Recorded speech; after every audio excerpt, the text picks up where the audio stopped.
Thank you for the introduction, and I thank the organizers for their invitation to speak. Such a nice meeting, such warm people, and great weather today, right?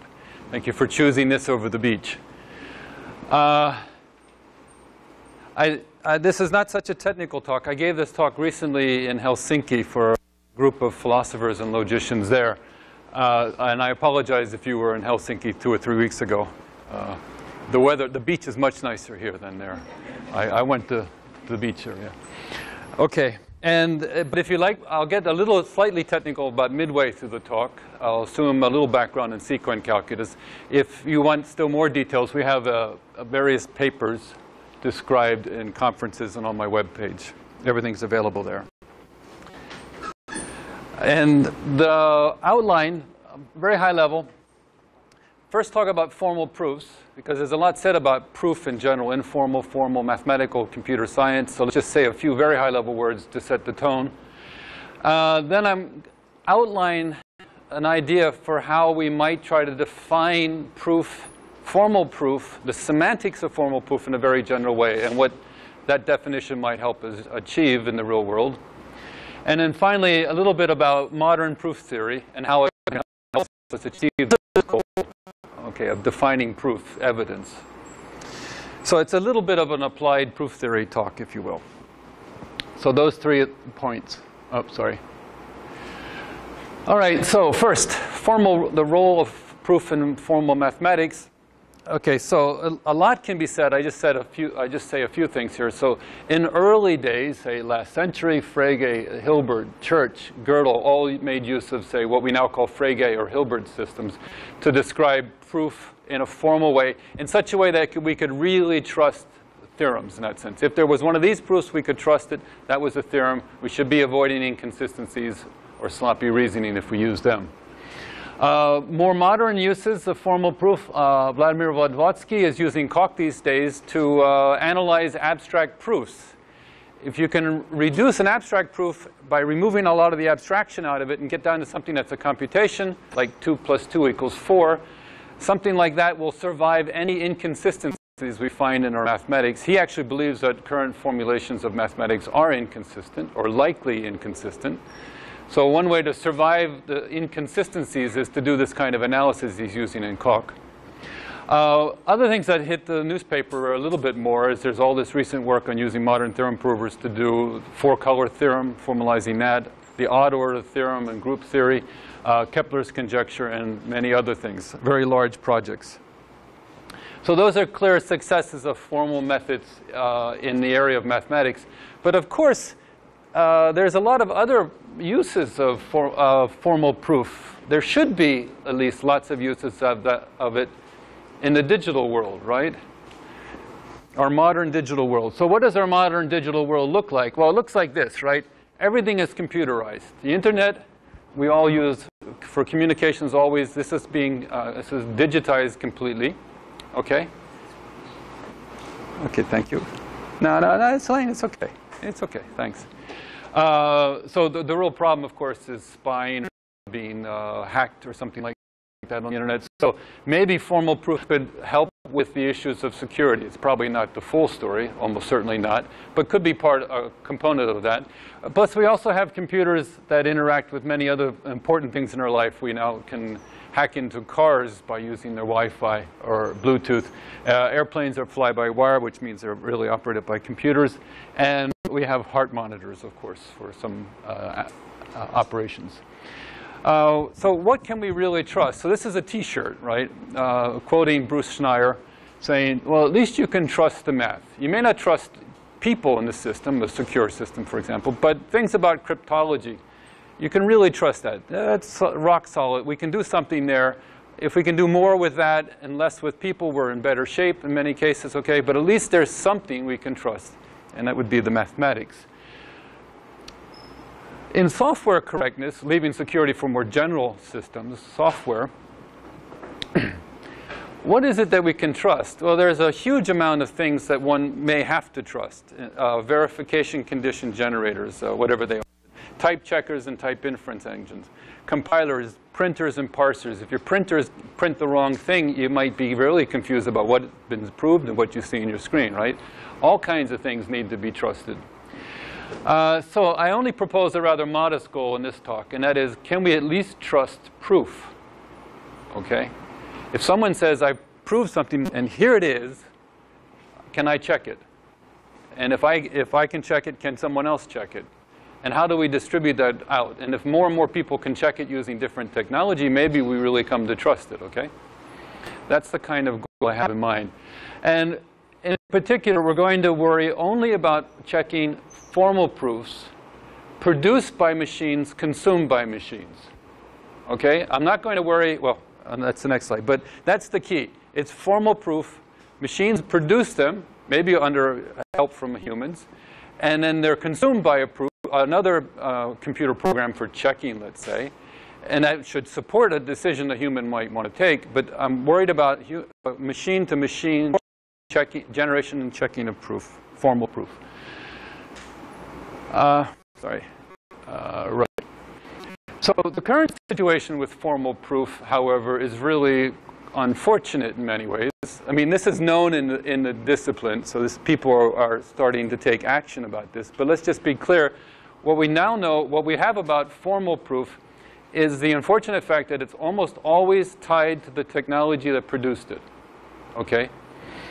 I'm listing the icons from several popular theorem provers there. These are all out there. And these formal proofs, they are meant usually to, they produce a proof, they might store it on the machine hard disk, they might read it back and continue some work because they've checked their own proof, but they can't communicate with other machines, much less even communicate with themselves in the future. Okay? You change your version number on most of these pieces of technology. Yesterday's proofs are not today's proofs. They just don't check anymore. Okay? So it's a rather dismal approach towards security. I mean, towards what the notion of formal proof is. They're locked to the technology.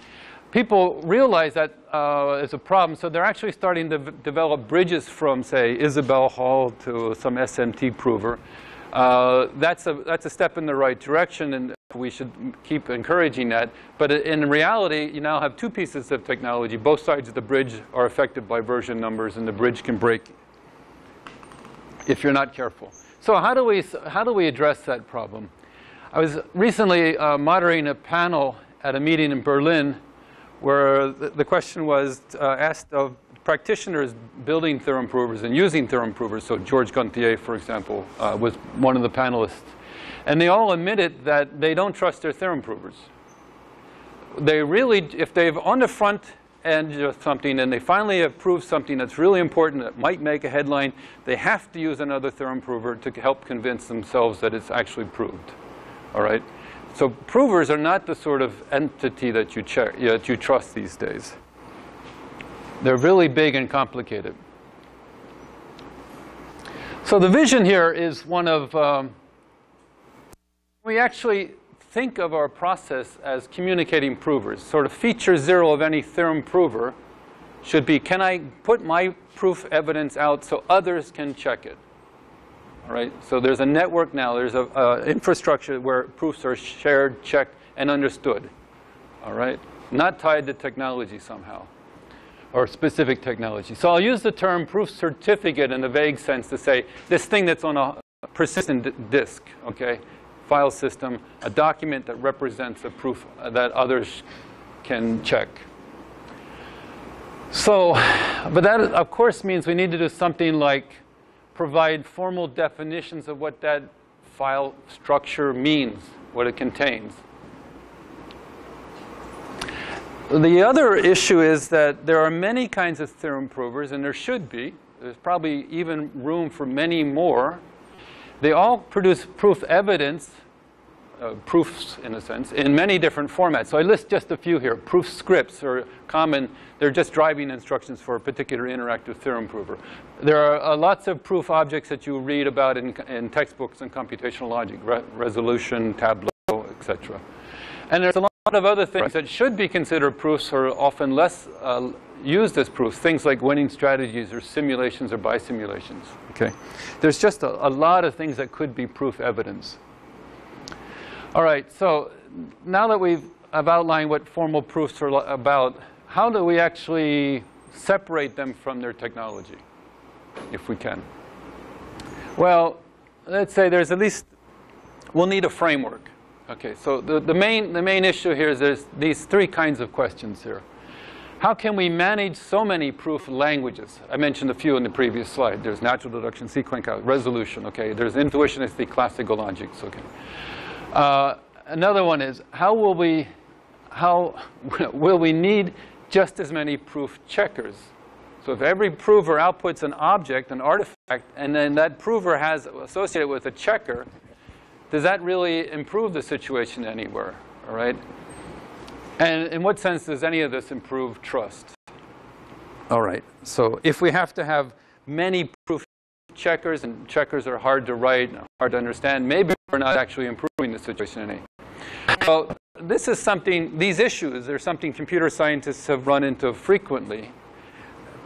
And we deal with them by building frameworks. So typical examples of the same problem were addressed in the earlier days of implementing compilers and language analyzers and programming languages. Okay, so the notion of a lexical analyzing, taking a bit stream and carving it up into tokens. Okay, so that's a problem. You could have many different ad hoc ways to solve that problem, but there's a declarative way of doing that using finite state machines or regular expressions. Okay.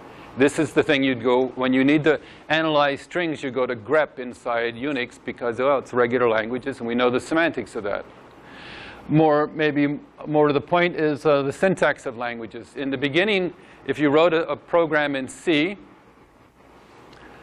it might parse on one compiler and not on another. So somehow the compiler itself was defining the language. That's clearly not a very good, the language syntax. That's clearly not a very good approach to syntax. So eventually people started to use grammars, context-free grammars in particular, or systems like Lex and Yak, which build from grammars parsers. So you don't write your own parser usually so much these days. You specify in a grammar something much more declarative, and then some trusted tool that many people worked on make a compiler out of it for you. Okay. And similarly, in programming language semantics, again, the compiler was often the thing that defined the language. And a typical conversation on a bulletin board for the C programming language was, my compiler does this with my code. What does it do with your? What does your compiler do with this code? Okay. A rather terrible state of formal understanding of programming languages, right? So other approaches have been developed, particularly denotational semantics and operational semantics. Okay. So I guess I have exactly the same goals in mind. Many different kinds of proof. Can I define the semantics of proof so that it can be checked independently? Okay. Having said that, a non-goal of this project is one I'm not going to pay any attention with, and we should say right out front, because many people think this is the important part of proof. This is an extremely important part of proof, and we just can't deal with it now. And that is, we're leaving the humans outside. Okay? Proofs are often thought of as didactic.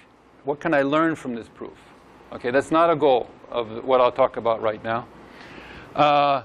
And that may not be surprising the way I've motivated this part of the talk. I've said, you know, there's lots of things in our digital world that might benefit from formal proof. So in cryptology, I might want a formal proof that that number is prime. Okay? That's good to have. It would be good that some other machine can check it, because it might be very important for cryptology purposes that that is a prime number. But would I learn something from the proof? Well, if I was the debugger of the code that generates it or something, maybe I would. But in general, I wouldn't expect to. And there's lots and lots of examples of this. So if I have a certain program, and I want to make the claim that this program never has a buffer overflow, okay, maybe I wouldn't learn very much from that. Or if I have a graph, and I want to say there's no arc from path from one node to another. Like here's the deadlock situations here, and there's no way for me to deadlock. That's probably a very important property to have, but the proof of it, any proof of that, might be enormously messy, silly, and I wouldn't learn. Okay, so machine checking of at least that kind of proof is the standard, right? I wouldn't trust a human to check some of these things. Euler, the guy in 1722 who proved that was a prime. I guess we can trust him. All right. Eventually, I guess one of the goals would be if we get this thing in place and we understand its use and implement it, then we might eventually want to start browsing or interacting with these proof objects, okay? But that's a secondary goal. Okay, so let's turn to notions of formal proof, a little bit more mathematical now. So I already mentioned these Frege-Hilbert systems. So there I put a definition. And this is really what many of the early logicians, when they wrote their textbooks and papers, referred to as proof. So it's a linear structure of lists. It's either axioms or following from inference rules from something previous in the list.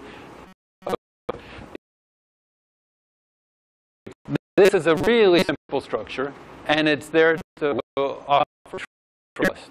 Okay, if you're going to believe the axioms, you believe the inference rules, you got to believe anything that's proved this way. Okay, and you can really start trusting things at that level, and that's how textbooks often go. But but while it grants trust, there's almost no structure there. Okay, if I had to communicate to you a proof, it would be a long list of lots of tedious details, okay? And it might be very hard to even find it in the first place. Usually they are. However, having said that, it is the basis of essentially the first programmable proof checker, the ML programming language, and its implementation of the LCF tactical library. So this is an early book on the ML language, and ML was an afterthought in trying to implement the LCF theorem proving for proof checking. I like to put up this this picture. This is a book I bought when I was a graduate student, but you notice there's only 2 digits here, right? That's just for the young people in the audience that really did go back that far. And in a sense, ML allows the encapsulation of Hilbert Frege proofs very nicely. You can say, I'm going to call certain things theorems. That's a type. And the axioms are all theorems. And the inference rules take theorems and theorems and theorems to other theorems. Okay? And then when you're done, axioms and inference rules, you close it as an abstract type, so nothing can be inserted into this constructor method anymore. And then the type soundness of ML, one of the critical properties, guarantees that anything that you ever in the future stamp with the type THM, or theorem, is a theorem in the sense that you could trust it. Okay? So, although it's a very simplistic notion, it's the basis of many modern theorem provers use this idea. Okay, so now I'm at the third part of the talk, where I want to spend a little bit of time showing you Sequin calculus and trying to explain that there's certain advances in, say, modern proof theory that should allow us to address this question of proof evidence, and it's how to define its meaning. So I won't go into the details. I'll try to give a high-level overview of it. So I'll use this slide to give a sense of it. So what we have here, a consequence of certain literature now. Many people worked on this literature for now a couple decades, but I see it falling together to make the following analogy work. And that is, we can think of, there's atoms of inference, very small things of inference that we should trust, okay? And then there's rules of chemistry in which these small things can be put together. There's fracture points where they don't go together, and there's things where they all stick together. And we make big objects from little objects. And then those big objects are these, let's say, molecules of inference. So if you will, what proof evidence in someone's file will be collections of these molecular structures, large-scale structures. And we're going to find a way to translate them down to atoms of inference, if you will. Okay, so this is what modern proof theory can do. So let's go over this a little bit. So what are the atoms of inference? Well, it really is, it's Gensen's Sequin calculus. So I won't be asking people to output from their theorem prover Sequin calculus. I would never ask people to do that. That's a silly thing, okay? It's just like eventually we'll ask them to output high-level programming language-like things, okay? And there'll be a compiler that compiles it down to assembly language or machine code, okay? So the Sequin calculus is more like the machine code, but we're going to spend our time at a higher level, and the proof theory advances are going to allow us to scale the gap in between. We take Genson's research, his early work. We refine it by what we know about linear logic. There's a lot of insights in linear logic that really makes things much more improved. And because well, I have in mind serving computer science, we need first order structure. We need lists. We need booleans. We need real numbers and integers and so on. So that's usually accomplished by first order quantification. So we need fixed point definitions because we want to do recursion, induction, and co-induction. We need equality of first order terms. So all this has to be part of the atoms of inference. So Genson and Girard didn't really consider these items, but there's been some recent work that shows how to fit it all together. The rules of chemistry, this comes from what's called focus proof systems. It's a style of Sequin calculus proof. It's a normal form, if you will. The first comprehensive one was given by Andreoli in 1990. And it's a way of showing how some atoms stick together and atoms other ones form boundaries where they can't be stuck together. Okay, they cleave and stick together. And I'll illustrate with a couple proof systems in a minute. And then finally, what you're doing now is you're putting the atoms and following the chemistry, and you're engineering large-scale inference rules. Okay, and what's neat about the chemistry is there's lots of opportunities to engineer different ways, different things. Lots of possibilities there. So this is very rich.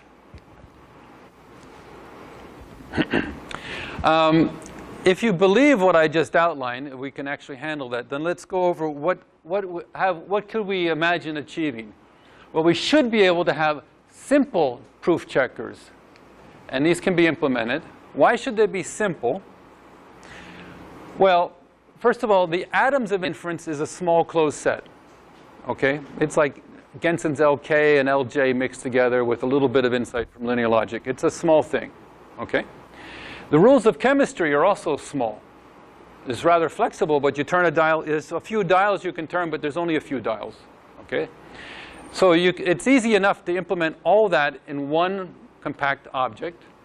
And if you don't like my implementation, you can implement your own. Okay, but it's not a big thing. There's not an endless amount of variety going on. All right, so that's why it could be small. The certificate should be we should be able to support a wide range of proof systems. That's because of the flexibility of this engineering possibility. Okay, what we call the focusing proof system allows for lots of variations to be engineered into it. Certificates are based ultimately on proof theory. It's not just some ad hoc structure. I talked about this sort of assembly language of understanding proofs. So I'm actually, in the ultimate setting, I will, in fact, build in principle, I never stored, but perform a Sequin calculus proof. So it's something at one low level really is based on logical principles. So eventually, I hope to be able to interact with a proof certificate in this mechanism by interacting it via cut or pushing cut around inside this performed Sequin calculus as a way of, say, browsing with an object. So in an ultimate sense, it's not just ad hoc. It comes with a very large literature with rich properties. And finally, proof certificates, details in the proofs can be elided. Now that's a biggie. That says that when I put out my formal proof into a file, I don't need to put in every detail. I can leave holes in it. And then I have to expect that my proof checker does more. It has to be proof reconstruction as well. Now, this is a major importance for allowing proofs to be smaller. You leave out details, it's a smaller object. There's a trade-off now. Reconstruction might involve a bit of search, maybe a lot of search, depends how you organize it. You have the potential, as the engineer of a proof certificate, however, to leave holes that are easy to fill versus holes that are hard to fill versus no hole at all. Okay, you have that spectrum there. All right, but sometimes the size of the proof is the critical thing and not the time for checking it. Sometimes it's the other way around. Okay, it's a trade-off area that you'll be allowed to move in. So not every detail needs to be allowed. And there's a tricky thing here, and that is, in what I showed earlier, the focusing proof system allows for the possibility that someone says, I'm not going to fill in this part of the proof because I know it only needs 2 steps. Okay? Now, when he's thinking this, the 2 steps are in his high level, his synthetic inference rule, the big molecule of rules, right? Only need 2 of those. Unfortunately, my little engine down here is left with only tracing out atoms, okay? But the interaction between the atoms in the focusing phase can be rather tight, and the search down here via focusing really does emulate a search in the high-level frame, okay? So the system is not, in the sense, inventing its own molecules as part of its search, all right? So some fidelity in search at the low level, modeling what's at the high level. Okay, here's another analogy. This is my last high-level slide before I get to something looking more like details. But I find this one very useful as an analogy. So what does focusing and these modern concepts of proof allow us to do? So instead of this very lame notion of proof in the sense of a linear list of formulas, what does all this fancy structure allow us to do? It allows us to have an analogy like this one.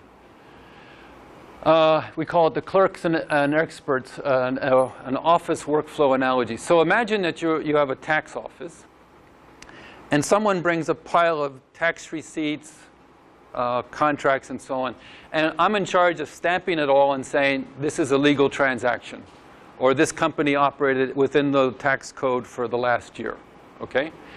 So we have in our office, so our client is the theorem proving person, right? He brings in this big object, puts it on the floor, and we have to start working with it now.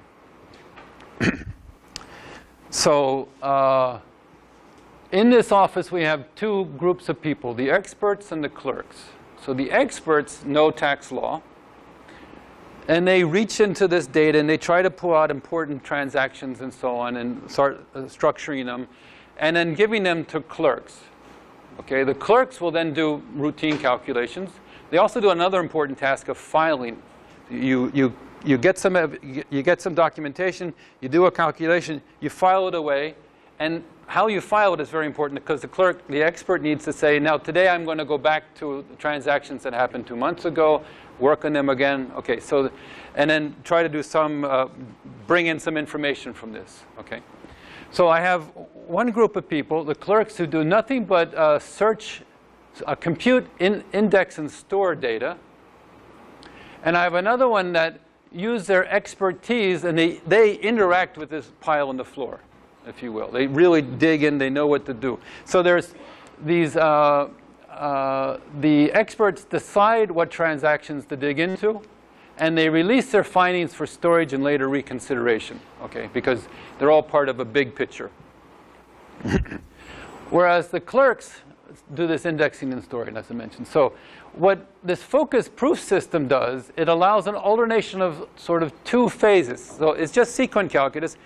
Part of, as I often read them going bottom up, from the end sequence to the initial rules. And some of them will be in one phase, and then I flip and then some will be in another phase, and some in another phase, okay? So it's striped in that way. And the idea is to think that during some of this time, routine calculations are getting done. So this is like clerks working. And at other times, clever things have to be done, at which points the experts are either being clever on their own, or they're making guesses on their own, or they're digging into the data that you put on my desk to get the answer, okay? And then when they're finished with that, they release things, and then the clerks work again and do a few more calculations.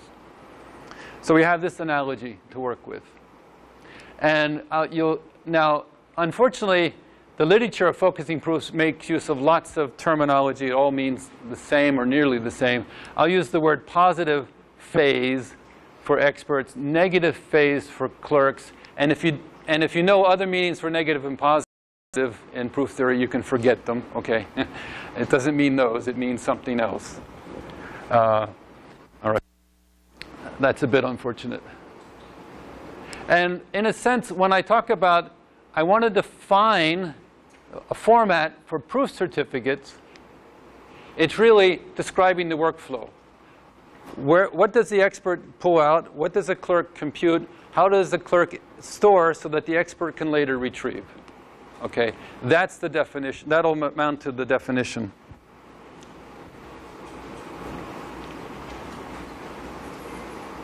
So let's just be clear. This allows for computation to occur during computation. Clearly, determinant computation is fine. Adding up a bunch of numbers, taking a percentage is a typical thing.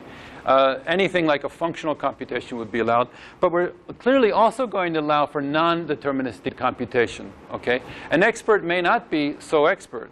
Is this a charitable? Should I classify this as a charitable donation or not? Well, I might say try both and see how the rest of the tax process goes. Right? Completely illegal, completely appropriate.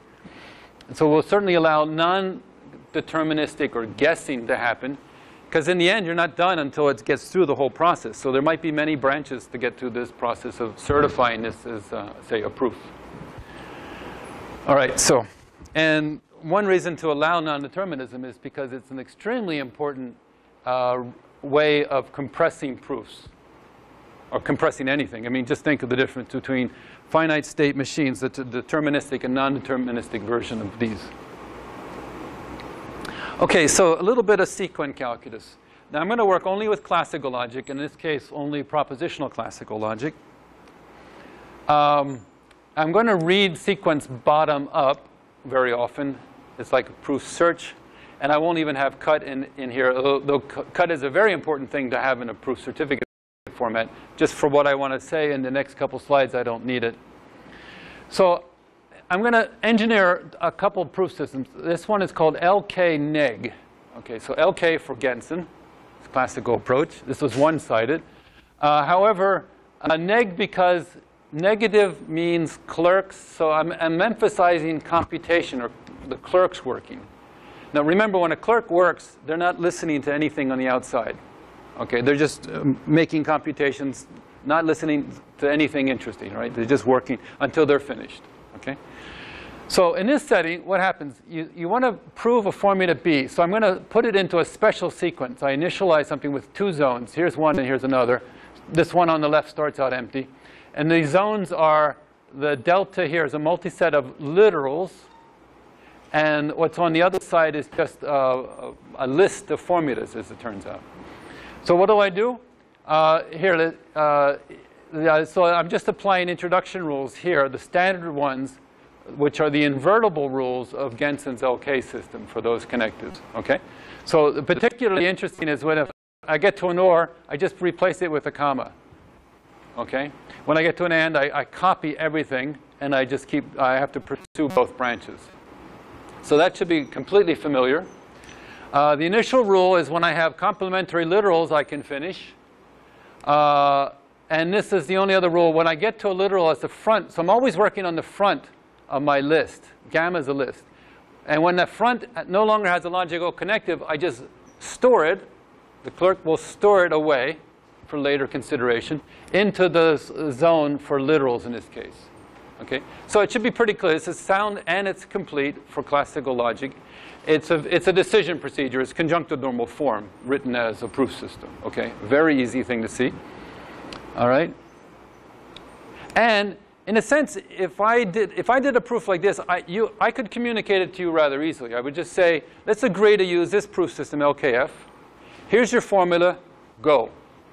Okay? And that's all I'd have to tell you.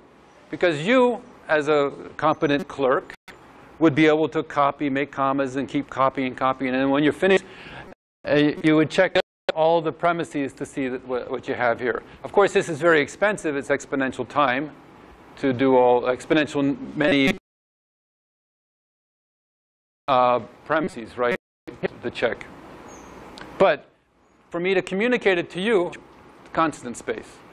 Okay? Very small certificate if I really wanted to make a certificate out of it. But notice if I have to prove this. This is for C. Let's say it's a very large formula C. Now, everyone in the room will see, we're clever. We know that that's a tautology, and I don't even need to know about C. Okay? But my clerks are not clever. I give this to the clerk. They start scrambling and rearranging things and copying. They will find a proof for this by exploring an exponentially very large thing and finding P and not P in every initial sequence.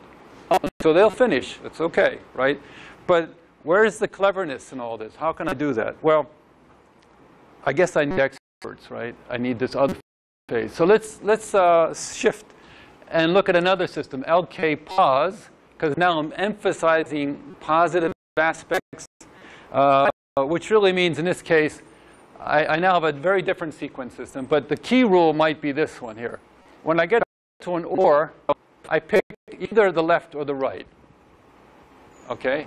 And if I'm not very expert or I don't know what I'm doing, I could pick one and lose the proof. I may have to backtrack, come all the way back down, and try the other one and continue. OK? Be very expensive. But you could also think of this as at a moment, this is where I might ask the world, should I go left or right? And the world would say something. So the clerks don't even come back and listen, right? The expert is designed to do that. All right? So here's a proof system, right? So now it's got 3 zones, although the left zone here is always the same formula B. Okay? The key rules maybe are the OR here, the true just ends, and the AND copies like before. The middle zone is a collection of negative literals only, negated literals. So we see here that if I happen to reach a negative literal here, I move it to the middle zone, and I restart with B placed there. If you notice, there's a contraction here. B occurs once below the line, twice above the line. In the previous system, there was no contraction. OK, now, staring at this a little bit, you see that this is actually sound and complete, too. It's not too hard to show. All right? But now, if I were to, I mean, I can now get a short proof. So now proofs are no longer constant size. Because in the design here, when an expert gets into this, the expert would go, well, should I go left, go right, left, right? What should I do? So there's bits coming in from the outside world. Could be a lot of bits, frankly. But let's take a look at this one proof. OK, so let's reconsider this formula I mentioned already. I have B equals P or C or not P. And C could be very large, alternating ands and ors, so the conjunctive normal form would explode. But if I use the proof system I have here in the previous slide, I start with my formula B, which is really this one. I put it there. Then the prover, the expert goes, should I go left or right? And we say, go right. So we get to that disjunct. That disjunct